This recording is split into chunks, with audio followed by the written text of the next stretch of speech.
Welcome back, dear aspirants. So today we will discuss here Shakespeare next series, The Age of Shakespeare, जो exam के point of view से important topic हो जाता है. अपनी preparation करते रहिए और चैनल को सब्सक्राइब कर दीजिए जिससे कि न्यू नोटिफिकेशन आपको टाइम से मिल जाए.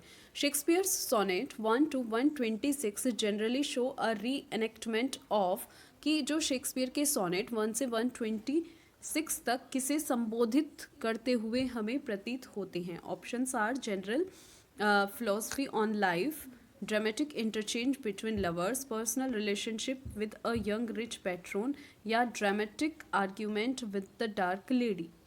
तो इसका राइट आंसर क्या होता है? इसका राइट आंसर है personal relationship with a young और रिच पैट्रॉन.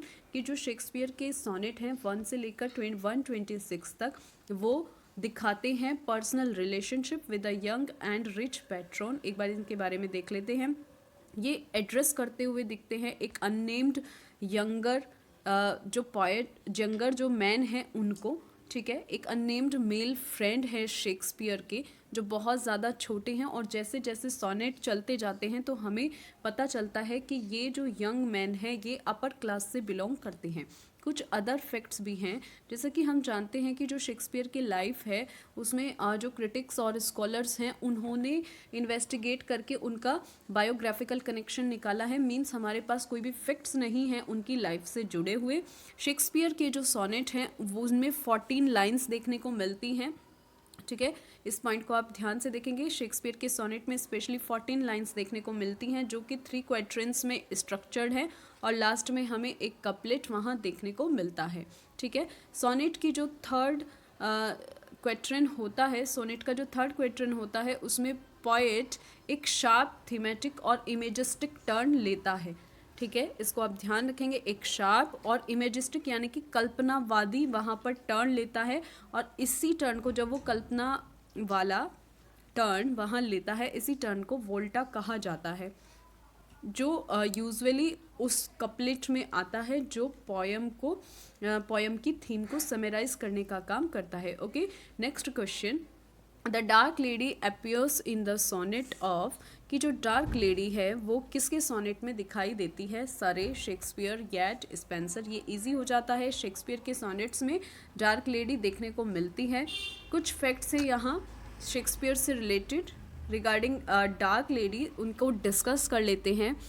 जो विलियम शेक्सपियर थे वो एक ग्रेट प्ले राइट पोएट थे जिन्होंने सोनेट लिखे और डिफरेंट डिफरेंट प्लेज लिखे. ठीक है, और यहाँ पर वो एड्रेस करते हैं किसको? डार्क लेडी और एक यंग मैन को एड्रेस करते हुए उन्होंने ये सोनेट लिखे हैं. ठीक है, सम अदर फैक्ट्स में देखते हैं कि जो शेक्सपियर के फर्स्ट 1 से 126 सोनेट हैं वो डिवोटेड हैं एक यंग नोबल मैन को जिनके बारे में हमने अभी रीड किया है. ठीक है, whom the speaker loves very much, जिसमें जो स्पीकर्स हैं वो उनको बहुत ज़्यादा प्यार करते हैं. Next question. विच इज़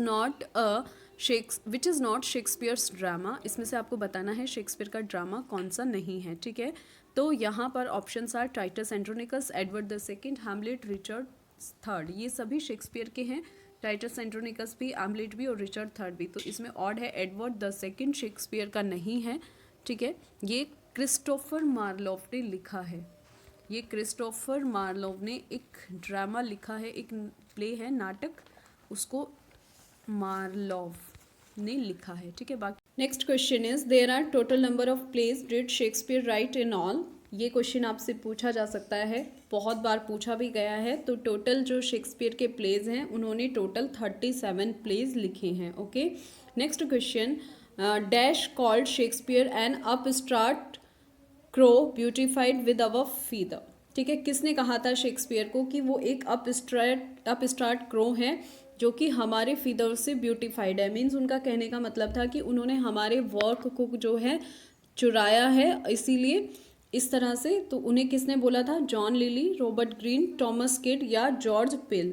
तो इसका राइट आंसर हो जाता है रॉबर्ट ग्रीन. रॉबर्ट ग्रीन ने उन्हें N upstart crow beautified with our feather जैसे नाम से बुलाया है. और भी उन्होंने बोला है, ये रॉबर्ट ग्रीन ने शेक्सपियर के लिए एक पैम्फलेट लिखा था उनके वर्क को देखने के बाद. ठीक है, तो रॉबर्ट ग्रीन ने उनके लिए ये वर्ड्स बोले थे कि there is an upstart crow beautified with our feathers that with his tiger's heart wrapped, ये भी इसी कोटेशन में उन्होंने बोला है। मे बी कि आपसे ये वाले वर्ड देके पूछ लिया जाए, tiger's heart wrapped in a player's hide, suppose he is as well able to bombast out a blank verse as the best of you, और फिर इसी में ही वो ऐड करते हुए बोलते हैं एंड बीइंग एन एब्सोल्यूट।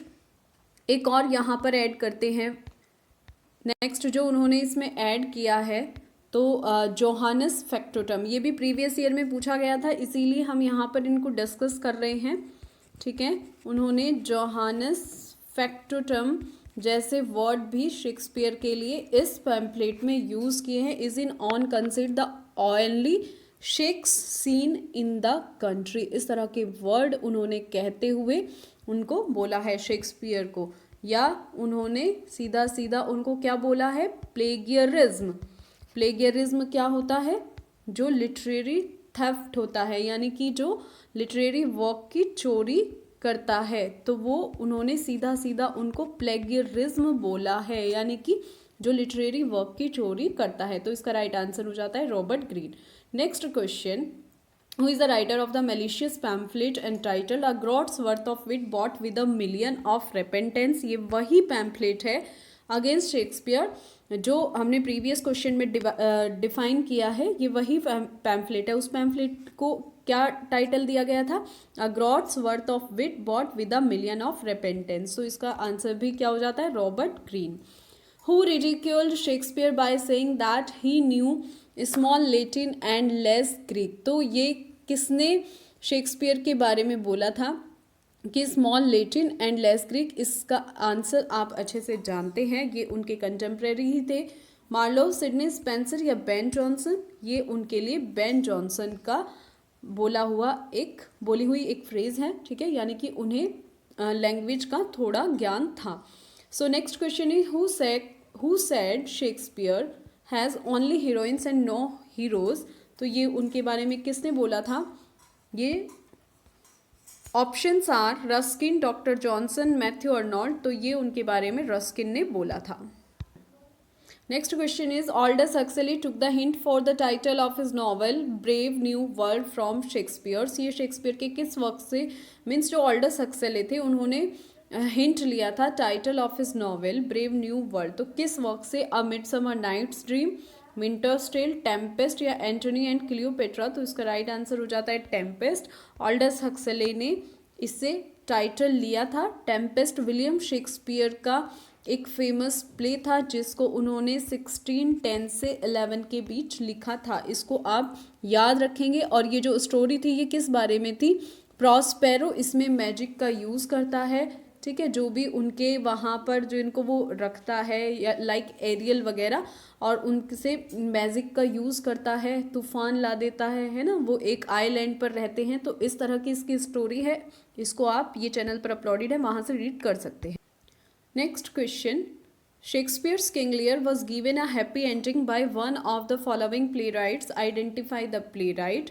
तो ये यहाँ पर ये पूछा है कि शेक्सपियर का जो किंग लियर था उसको हैप्पी एंडिंग किसने दी है, नाहम टेट, नेथेनियल ली, थॉमस ऑटवे या जॉर्ज फॉरकॉर। ये आप अच्छे से जानते हैं, बार बार रिपीट भी किया गया है, ये नाहम टेट ने उसको हैप्पी एंडिंग दी है किंग लियर को, है ना। उन्होंने क्या किया था, एडगर और कॉर्डेलिया की शादी इसमें करा देते हैं, तो उसको हैप्पी एंडिंग देने का काम नाहम टेट करते हैं। Okay, next question is Imogen is the main character and heroine of which of the following, Winter's Tale, Pericles, Cymbeline या टेम्पेस्ट। इसका राइट आंसर आप जानते हैं, इमोजिन जो है सिम्बलिन में एक मेन कैरेक्टर है। इसको ओरिजिनली 1611 में पब्लिश कराया गया था। इसमें अदर कैरेक्टर्स आ जाते हैं लाइक क्लॉटन, है ना, इमोजिन, फिलैरियो, बेलेरियस, इस तरह के कैरेक्टर्स इसमें हम इंक्लूड कर सकते हैं। ठीक है, ये किंग ऑफ ब्रिटेन की स्टोरी है। इसका other title the tragedy of Cymbeline भी माना जाता है, इसको आप ध्यान रखेंगे, the tragedy of Cymbeline. Okay, next question is who is the author of the critical work Shakespeare sonnet reconsidered, कि कौन थे जो जिन्होंने शेक्सपियर के सोनेट को रिकंसिडर करने का काम किया है, जो उनके क्रिटिकल वर्क थे। E.M. Forster, W.H. Auden, Samuel Butler, Charles Lamb, तो इसका राइट आंसर हो जाता है सैमुअल बटलर। सैमुअल बटलर ऐसे ऑथर थे जिन्होंने शेक्सपियर के जो सोनेट हैं उन्हें रिकंसिडर करने का काम किया। रिकंसिडर का मीन्स होता है कि पुनः विचार करना, है ना, यानी कि जो उनके सोनेट्स थे उनको उन्होंने दोबारा से क्या किया था, विचार किया था, है ना। जब रिकंसिडर मीन्स जब आपको कोई डिसीजन बदलने की ज़रूरत होती है, ठीक है। तो ये काम किसने किया था, सैमुअल बटलर ने किया था।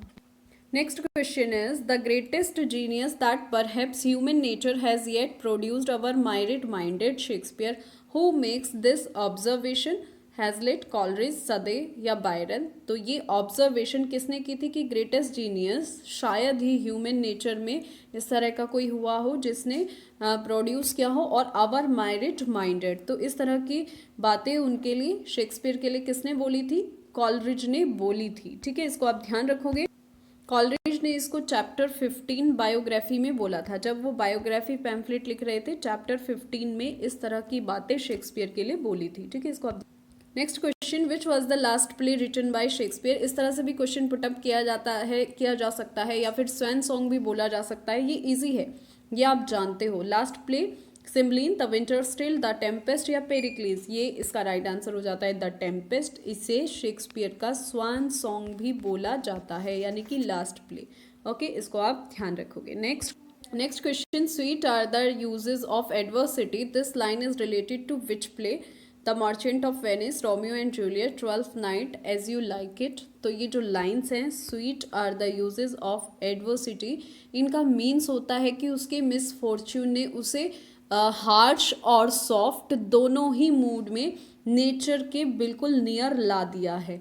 और ये कब बोलता है, ये कौन बोलता है, वहाँ से निर्वासित जो ड्यूक होता है ना, इन लाइंस को बोलता है। तो ये लाइंस कहाँ पर बोली जाती हैं, एज यू लाइक इट में निर्वासित ड्यूक को मजबूर किया जाता है इस तरह की टिप्पणी करने के लिए। और इनका मीन्स है कि प्रतिकूल जो परिस्थितियां होती हैं उनका यूज़ बहुत ज़्यादा मीठा होता है, यानी कि जो उसका मिसफॉर्च्यून है उसे सब कुछ सिखा दिया है ना, हार्श रहना भी, सॉफ्ट रहना भी, और इसी नेचर ने उसे, इसी बातों ने, इन्हीं परिस्थितियों ने उसे नेचर के करीब ला दिया है, और उसने अब पीसफुल अपने लिए एटमॉस्फेयर बना लिया है ना।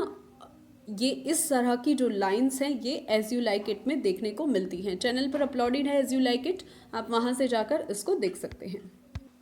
एक कोटेशन यहाँ पर है। Next question, cowards die many times before their deaths, the valiant never tastes of death but once, these lines are taken from which of the following play. बहुत सारे एग्जाम में ये पुटअप की गई है, तो ये कहाँ से ली गई है ये आप जानते हो अगर आपने अच्छे से स्टोरी रीड की है। Macbeth, Othello, Antony and Cleopatra, Julius Caesar. की कायर तो बहुत बार मरते हैं।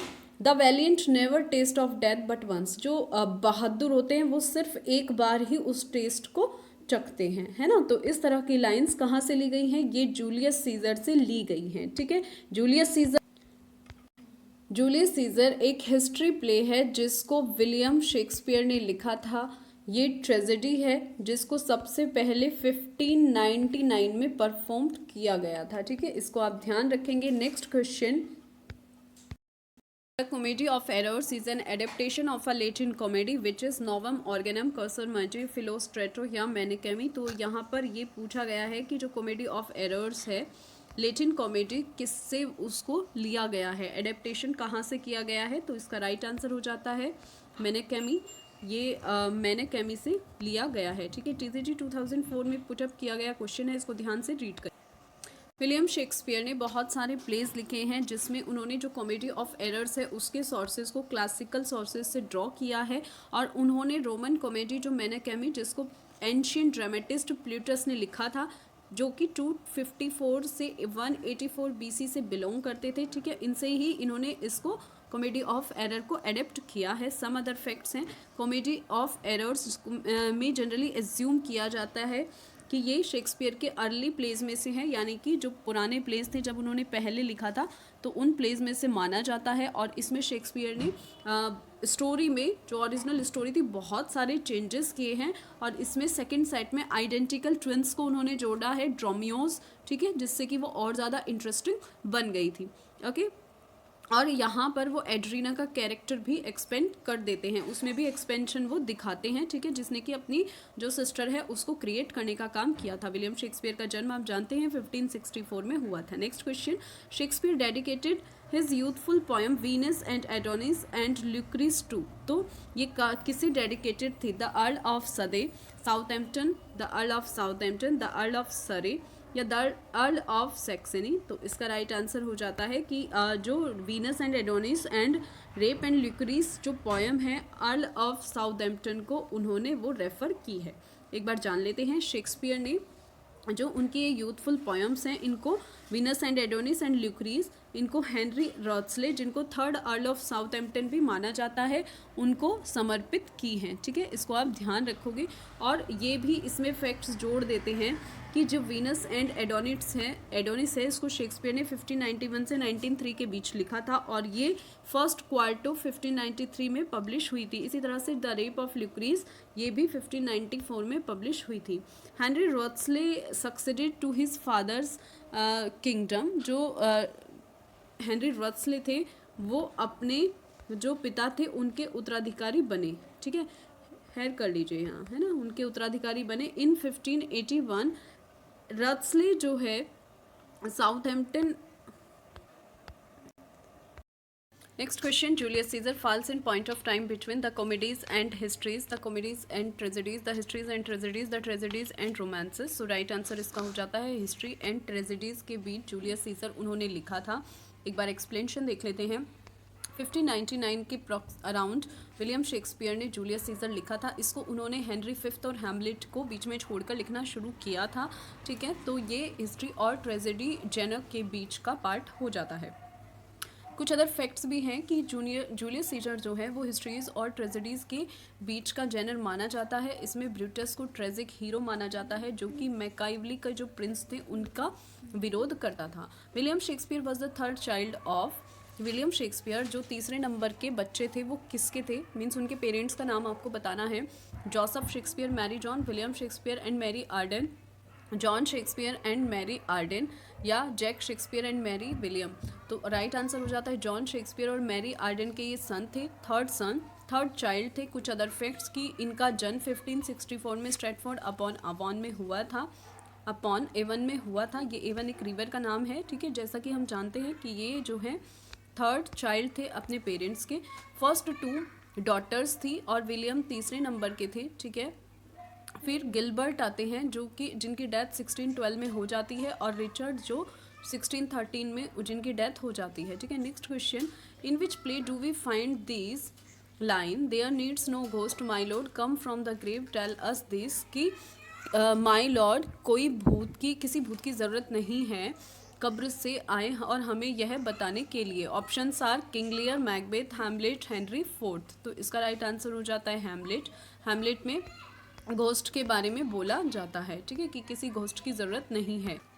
ये लाइंस होरेशियो ने बोली हैं एक्ट फर्स्ट सीन 5 में, ठीक है। ये विलियम शेक्सपियर के हैमलेट की लाइंस हैं और इनको होरेशियो बोलता है एक्ट फर्स्ट सीन 5 में इन लाइंस को बोलता है। Next question is which of Shakespeare's tragedies is called the tragedy of reflection. इनमें से रिफ्लेक्शन, ट्रेजेडी ऑफ रिफ्लेक्शन किसे बोला जाता है, इजी हो जाता है, ये हैमलेट को ट्रेजेडी ऑफ रिफ्लेक्शन बोला जाता है, ठीक है। ये एक रेवेंज ट्रेजेडी है, इसको रोमन सेनेकन ट्रेजेडी भी बोला जाता है। ये एक रेवेंज ट्रेजेडी भी मानी जाती है हैमलेट, और इसको रोमन सेनेकन ट्रेजेडी के नाम से भी जाना जाता है। ये हैमलेट का लॉन्गेस्ट प्ले, ये शेक्सपियर का लॉन्गेस्ट प्ले माना जाता है, ठीक है। जो उनकी अदर ट्रेजेडीज़ थी उनसे सबसे ज़्यादा पावरफुल और इन्फ्लुएंशियल प्ले भी माना जाता है। इस स्टोरी में जो हैमलेट है वो अपना जो डेराइव्स फ्रॉम द लेजेंड एमलेट जो कि 13th सेंचुरी के क्रॉनिकलर सेक्सो ग्रामेटिकस, जिसमें उन्होंने गेस्टा डेनोरम में इस कैरेक्टर, कौन सा कैरेक्टर, एमलेट का जिक्र वहाँ पर किया है। तो इससे इंस्पायर होकर ये हैमलेट लिखा गया है, ऐसा माना जाता है। As subsequently retold by 16th century scholar Francois de Belleforest, ठीक है, ऐसा माना जाता है कि ये सबसे पावरफुल है। और हैमलेट की जो स्टोरी है वो एक पौराणिक स्टोरी एमलेथ से ली गई है, जिसे 13th सेंचुरी के जो हिस्टोरिकन थे सैक्सो ग्रामेटिकस, उन्होंने अपने गेस्टा डेरोनम में उसको लिखा था और इसको फ्रैंकिस डे बी बेलफोरेस्ट ने इसको क्या किया था, रिटोल्ड किया था, यानी कि दोबारा से इसको बताया था। Next question, the early plays of Shakespeare were written between, जो पहले प्लेस हैं शेक्सपियर के वो किस सन के बीच लिखे गए हैं? 1597 टू 1625, 1590 टू 1595, 1598 टू 1600 टू 1607। तो 1590 से 1595 के बीच उनके अर्ली प्लेस लिखे गए हैं। ये फैक्ट आप ध्यान रखेंगे, पीजीटी 2003 में पूछा गया क्वेश्चन है, ठीक है। शेक्सपियर के जो अर्ली प्लेस थे उनको 1590 से 1595 के बीच लिखा था, जब लंदन कैरियर वो वहाँ पर अपना स्टार्ट कर रहे थे। 1592 से 1594 के बीच जब थिएटर्स क्लोज हो गए थे प्लेग के कारण, क्योंकि वहाँ पर प्लेग फैल गया था, और उनकी जो स्टार्टिंग पोएम्स थी, अर्लियर पोएम्स थी, Venus and Adonis, rape of Lucrece, वो तब लिखी गई थी, ठीक है। और दोनों ही जो पोएम्स हैं उनकी 1593 से 1594 के बीच हमें देखने को मिलती हैं। Next question, it is sad that Shakespeare based his Julius Caesar on certain incident of his era, कि यह माना जाता है कि जो जूलियस सीजर है वो उस एरा के किसी जो इंसिडेंट था उससे लिया गया है। So which of these is it said to be, तो कौन से इंसिडेंट के बारे में वो बोला जाता है, ये हम पहले भी डिस्कस कर चुके हैं। Execution of sir Walter Raleigh, the formation of trade relation with the east, the rebellion of the duke of Essex, या the supremacy of Spain on land and sea. तो इसका राइट आंसर है कि duke of Essex, the rebellion of the duke of Essex. Shakespeare ने Julius Caesar को late 1601 में लगभग लिखा होगा। ये जो शेक्सपियर के प्लॉट हैं ये उस एरा के एक इंसिडेंट पर बेस हैं, ऐसा माना जाता है कि जब विद्रोह हुआ था ड्यूक ऑफ एसेक्स का, ये उस इंसिडेंट पर आधारित जूलियस सीजर के प्लॉट माने जाते हैं, ठीक है, इसको आप ध्यान रखेंगे। Next question, the rest is silence, these are the last words before his death in Shakespeare. ये लास्ट वर्ड थे, किसके थे, ठीक है, सीजर, मैकबेथ, स्पेलिंग गलत हुई है, इसको ठीक कर लेना। The rest is silence, Caesar, Macbeth, Hamlet या किंग लियर, ठीक है। तो इसका राइट आंसर हो जाता है हैमलेट, ठीक है। ये द रेस्ट इज साइलेंस, ये हैमलेट के वर्ड हैं, ये लास्ट वर्ड हैं जिसको हैमलेट बोलता है, ठीक है। हैमलेट जब अपने बिल्कुल डेथ बेड पर होता है तब ये वर्ड्स वो वहाँ पर बोलता है, ठीक है, इनको आप ध्यान रखेंगे। ये वर्ड यहाँ पर रिवील करते हैं कि जो किंगडम का फ्यूचर है, जो किंगडम का फ्यूचर है उसके बारे में वो कंसर्न करते हुए, यानी कि चिंता करते हुए इन वर्ड्स को वहाँ बोलता है। Next question, the name of the Macbeth wife in Shakespearean play, Shakespeare के प्ले में आपको नाम बताना है मैकबेथ की वाइफ का। Cordelia, Calpes, Desdemona, none of these, इनमें से तो तीनों में से कोई भी नहीं थी, तो इसका आंसर नन ऑफ दीज होगा। और ये आप जानते हैं कि मैकबेथ की वाइफ का नाम क्या था, लेडी मैकबेथ, ठीक है, तो आप इसको ध्यान रखेंगे। उनका जो पहला नाम था ना लेडी मैकबेथ को पहले ग्रूच बोला जाता था, इसको भी ध्यान रखेंगे, ठीक है, क्रूच बोला जाता था। लेकिन जो शेक्सपियर का प्ले है ना उसमें इस नाम का कोई जिक्र नहीं है, बस ये आप अपनी जो जनरल नॉलेज है उसके लिए आपको ये पता होना चाहिए कि लेडी मैकबेथ को ग्रूच नाम से भी जाना जाता है, ठीक है। Who first imported sonnet to England, England में सबसे पहले सोनेट का यूज़ किसने किया था, इम्पोर्ट किसने किया था, Philip Sidney, sir Thomas Wyatt, Shakespeare या मिल्टन। तो इसका राइट आंसर हो जाता है सर टॉमस यैट ने सबसे पहले सोनेट को इम्पोर्ट किया था इंग्लैंड में। सोनेट सबसे पहले 16th सेंचुरी में सर टॉमस यैट के द्वारा इम्पोर्ट किए गए थे, ठीक है, इन्होंने बहुत ज़्यादा पॉपुलैरिटी वहाँ पर हासिल की इसमें, जिसमें वर्ल्ड को 154 सोनेट का एक सबसे बड़ा कलेक्शन मिला बाय शेक्सपियर और इसमें उन्होंने आयम्बिक पेंटामीटर सोनेट का यूज़ करते हुए इन्हें लिखा था। Next question, which one of the following theatre companies was owned by Shakespeare where his masterpiece were performed. तो यहाँ पे नाम बताना है, वुडन, रोज, ग्लोब या कर्टेन। तो ये आप सभी को पता है कि जो उनकी मास्टरपीस थी, फर्स्ट जो उनका मास्टरपीस था जहाँ पर परफॉर्म किया गया, ठीक है, उनकी थिएटर कंपनी का स्वामी जो शेक्सपियर के पास था वो कौन थी, ग्लोब। तो इसको आप ध्यान रखेंगे। अब जो ये शेक्सपियर हैं इनके पास इसका स्वामित्व था, यानी कि इन्होंने ग्लोब थिएटर कंपनी को। Next question is, o god how very still flat and unprofitable seems to me all the uses of this world which of Shakespeare tragic hero utter this word. कौन सा Shakespeare का tragic hero इन्हें बोलता है कि how very still, कि कितना means इस वर्ल्ड का सबसे ज़्यादा थका हुआ, बासी और लाभहीन जो भी यूजेस हैं वे सब लगते हैं, यानी कि इस वर्ल्ड में जितनी भी थिंग्स हैं वो मेरे लिए थकी हुई, बासी और कमज़ोर प्रतीत होती हैं। तो कौन सा ट्रेजिक हीरो ये वर्ड बोलता है? इसका राइट आंसर हो जाता है ये वर्ड हैमलेट बोलता है, ठीक है। हैमलेट इन वर्ड्स को एक्ट 2 सीन 2 में बोलता है। फर्स्ट सॉलिलकी ये मानी जाती है हैमलेट की, और यहाँ पर हैमलेट मॉर्न कर रहा होता है, यानी कि शोक मना रहा होता है अपने स्वर्गीय पिता की डेथ के बारे में, और वो बहुत ज़्यादा दुखी होते हुए अपनी जो है विश करता है कि मुझे भी, मतलब मेरी भी मृत्यु हो जाए, और वो शोक करते हुए ये लाइंस बोलता है कि कितनी मीन्स इस दुनिया में जो भी चीज़ें हैं वो सभी लाभहीन हैं, वेयरी हैं, स्टिल हैं, इससे अच्छा तो मेरी भी डेथ हो जाए। तो ये लाइंस किसकी हो जाती हैं? हैमलेट की हो जाती है। इसी तरह से अपनी प्रिपरेशन जारी रखिए और अपने नोट्स प्रिपेयर करते रहिए।